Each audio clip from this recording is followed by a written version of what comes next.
Hey everyone, it's Miss Elizabeth again, here for our second week of bedtime stories.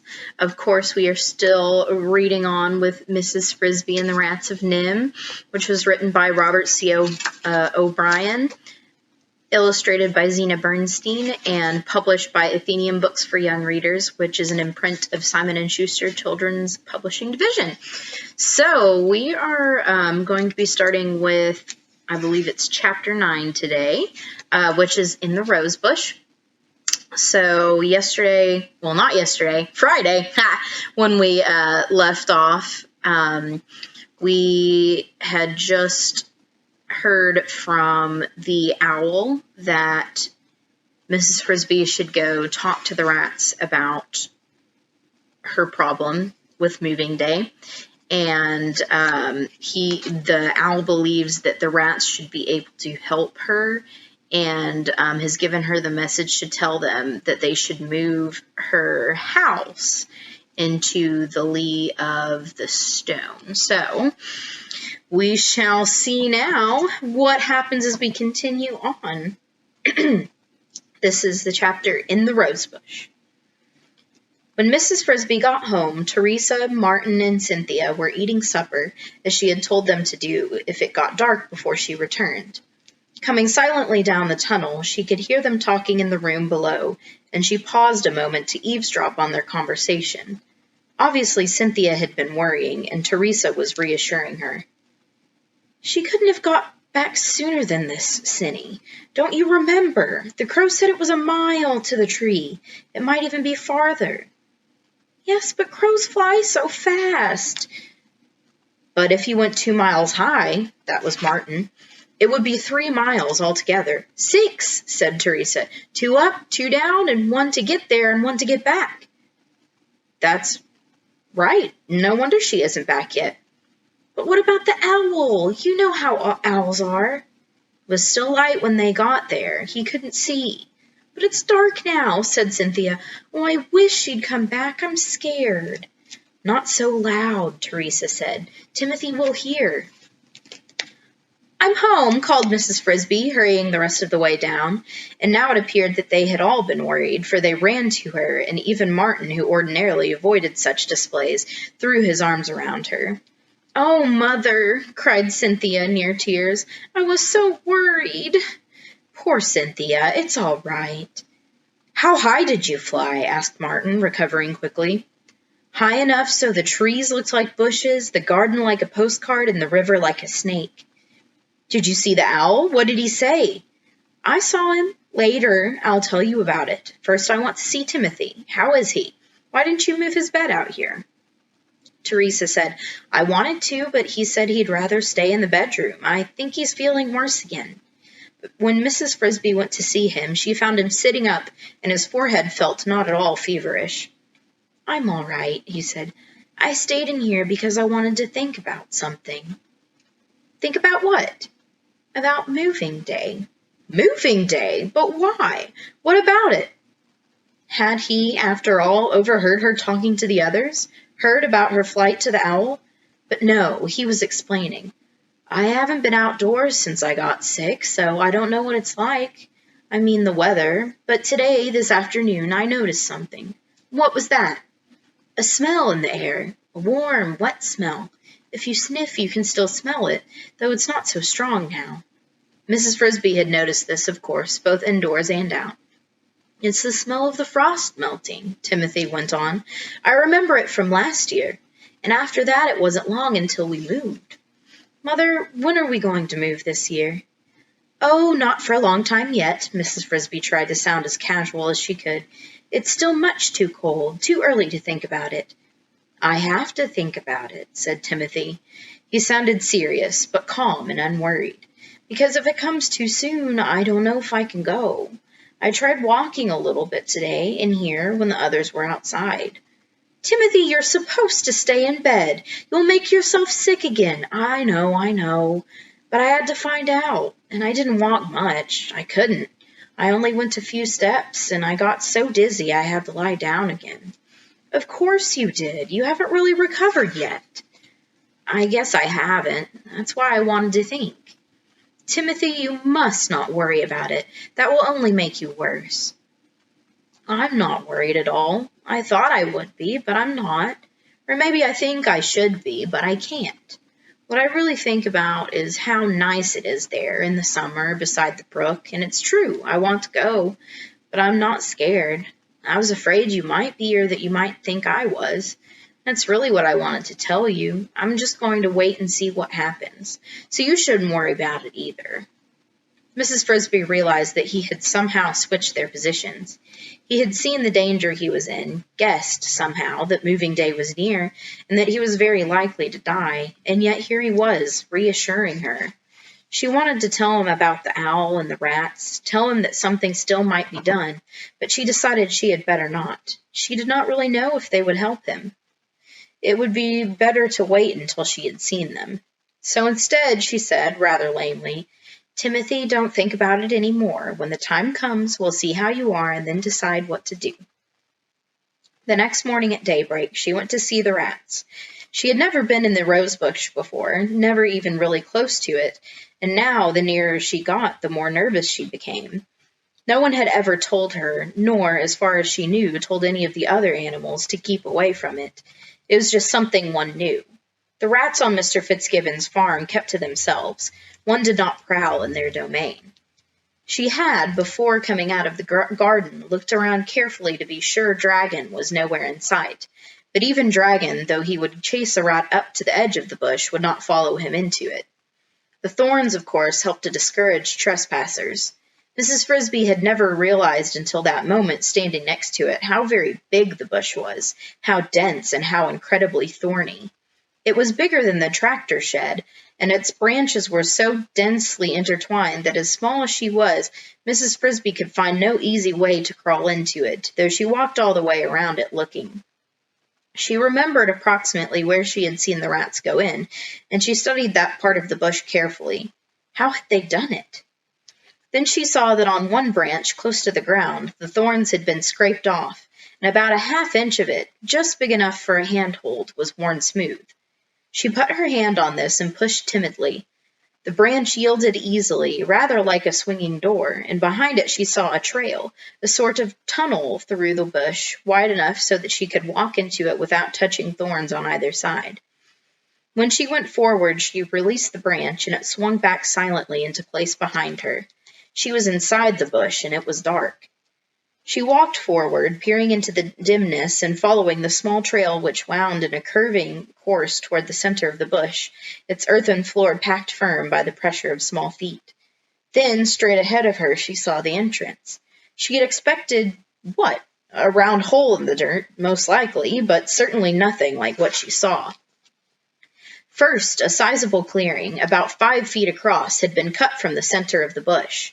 Branches overhead had been cleared away, too, not quite to the top of the bush, but almost, so that the sunlight filtered through easily, and soft moss grew on the ground. In the middle of this bright green cave rose a small mound, 8 inches tall, and the end of which was an arched entrance neatly lined with stone, like a small doorway without any door. Behind the entrance, a tunnel, its floor also lined with stones, led backward and downward. Beside the entranceway, looking at her with dark, unblinking eyes, stood the biggest rat she had ever seen. On to the next chapter. This chapter is called Brutus. "Stop where you are," said the rat. "How did you get in here?" "I walked in," said Mrs. Frisby, keeping her voice calm with an effort. "I found a branch with the thorns smoothed off. I pushed it back and found—" "I know," said the rat, rather rudely, "and now walk out again. You aren't allowed in here." He moved a few inches toward her, placing himself between her and the entrance. She noticed how powerful his muscles looked under his glossy coat. He would almost be a match for Dragon. Almost, but not quite. "Go on," he repeated. "But I have a reason." "I don't care what you have. Go away. You're small. I wouldn't want to hurt you." "Are you Justin?" Mrs. Frisby inched back as the rat inched forward. "I'm Brutus. Justin's not here."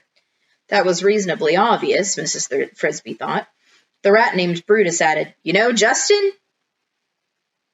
"No," said Mrs. Frisby. "That is, not exactly." "If you don't know him, how do you know his name?" Brutus sounded puzzled, and Mrs. Frisby observed that although he was greatly oversized and muscular, and his eyes were bright enough, he looked very young. "It was told to me by a friend. Can I see him?" "Justin? No, he's at a meeting. I'm taking his place. They're all at a meeting but me." "Bad luck," thought Mrs. Frisby. "He's a substitute." She said, "Then I'll wait for him." "No," said Brutus. "You can't stay here. I've got orders. Now go, or I'll have to take you out myself." He moved forward again. "My name," said the mouse desperately, "is Mrs. Jonathan Frisby. I want to see Nicodemus." It did not work. "I don't care what your name is, and you can't see Nicodemus, that's for sure." Brutus now looked both puzzled and annoyed. "Move on and be quick." "All right," said Mrs. Frisby. "You needn't force me. I'll go." She turned slowly and walked back the way she had come. She felt like crying, after coming all this way, after flying to see the owl, to be turned back so abruptly at the end. She thought as she walked into the darker part of the bush, maybe she could just wait for an hour or so until the meeting, what kind of meeting could it be, was over, and then go back. And perhaps the rat named Justin would be at the entrance then. But would Justin pay any more attention to her than Brutus had done? She had a feeling that he would. But when she stopped, she heard footsteps behind her. She looked back and saw that Brutus was following her, so she started again, hurrying to keep out of his sight. After a while, she paused again and listened. This time there was no sound. He must have gone back to his post. She sat down on the ground. Then ahead of her, in the direction of the place where she had entered the bush, she heard a rustle, a faint scraping noise. It was the branch she had pushed to get in. Someone else was moving it. Someone was coming in, walking along the narrow path toward her. It must be another rat. She was suddenly terrified. What would he do, meeting her unexpectedly in this dimness? She shrank to one side as close as she could get to the wall of thorns, hoping that whoever it was might go on past, not seeing her. Then he came around the curve, and she saw him. It was her old friend, Mr. Ages, the white mouse. He was moving extremely slowly, and she realized that he was limping badly. One of his legs was injured. It was wrapped up in splints and bandaged. "Mr. Ages," she called softly, "it's Mrs. Frisby." "Who?" He peered into the shadow. "I can't see you." "Mrs. Frisby." She moved into the middle of the path in front of him. "Why, so it is, Mrs. Frisby. How do you do?" He sounded cordial enough, but he was startled. "I didn't know that you, how do you happen to be in here?" "It's a long story." "Then tell it to me while I rest. I'm supposed to be at a meeting, but I'm late already, and a few minutes more won't matter. As you can see, I had a bad fall and broke my ankle." "I'm sorry to hear that. I hope it doesn't hurt." "It is mending, but I can walk only slowly and need to rest frequently." He sat down with a sigh. "Now, tell me what you're doing in the rat's bush." Mrs. Frisby, who was wondering the same thing about him, told him as briefly as she could about Timothy, Jeremy, the owl, and Brutus. Mr. Ages listened in silence, interrupting only once. "You went into the owl's tree?" "Yes, but I was afraid." "I should think so. That took courage." "I had to do it." When she had finished her story, Mr. Ages sat quietly for a minute, considering it. "Poor Timothy," he said at last. "I should have thought of that myself. But of course, when I gave you the medicine, the weather had not yet turned warm. Then I fell and broke my leg, and I forgot all about it." He stood up. "I think," he said, "that you should come back with me to the entrance." "But I can't. Brutus will still be there." "Mrs. Frisby, having done all that you have done, you are not going to give up now. I'll talk to Brutus." "You know him?" "I've known him since he was born. He's not very old, you know. I think he will do what I ask." From the way he said this, Mrs. Frisby could tell he did not merely think it, he knew it. But how? "All right," she said doubtfully. "I'll try again, but I don't understand. How do you know Brutus?" "We had better move along." They started back toward the entrance at Mr. Ages' slow, limping pace. "As to how I know Brutus, that's a much longer story than yours, and I doubt that I'm the one to tell it to you. It is for Nicodemus to say. But I will tell you this. If we go in the entrance, as we will if you are to ask for help, you must promise that you will never tell anyone anything at all about what you see and hear. I will promise, said Mrs. Frisby. Again she thought she had no choice. The owl told me that too. When they approached the entrance again, Mrs. Frisby saw that Brutus stood at his post as before, that another rat had joined him. 2 of them, she thought. I hope Mr. Ages knows them both.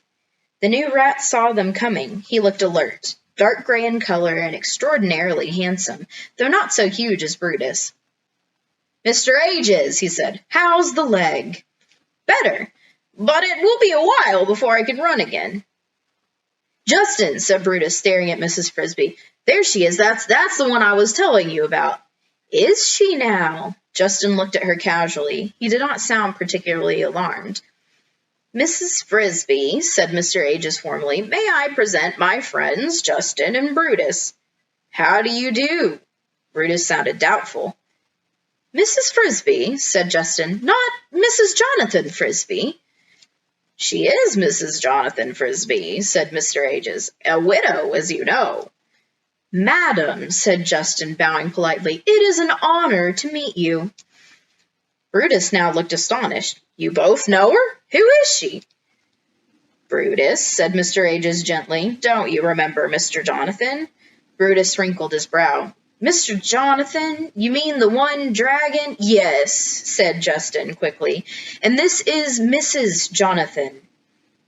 Oh, said Brutus. Then to Mrs. Frisby, why didn't you tell me? I wouldn't have chased you off. Well, said Mrs. Frisby, I did try, but it doesn't matter. No, Mr. Ages added, because on the way out she met me coming in. She needs to talk to Nicodemus, and quickly. Brutus looked doubtful again. Nicodemus? But can she? I mean, how about all the rules? What about the plan? Mr. Ages said, that has been taken care of. She has promised secrecy, and she is to be trusted completely. That I, myself, guarantee. After all, consider who she is. As an afterthought, he added, and who her children are. Who am I, then? Mrs. Frisby asked herself in wonder. I suppose that, too, will have to come from Nicodemus. Mr. Ages said to Justin, what about the meeting? Can't be over already. It was temporarily adjourned, said Justin, to wait for you. In fact, I came to find you. Then I suppose we had better go in. Justin led the way through the arched entrance, with Mrs. Frisby and Mr. Ages following. Brutus remained outside at his post. Well, we are finally meeting the rats. So we will continue on again through the rest of this week. We are getting pretty far, as you can see here. We are on page 75, actually, so we're making some good progress. And yeah, I thank you so much for joining us here again, and I can't wait to continue on tomorrow with you guys. So good night. Have a good sleep. I hope you're all snuggly and warm and staying safe. I miss you guys. And I will see you tomorrow. Bye.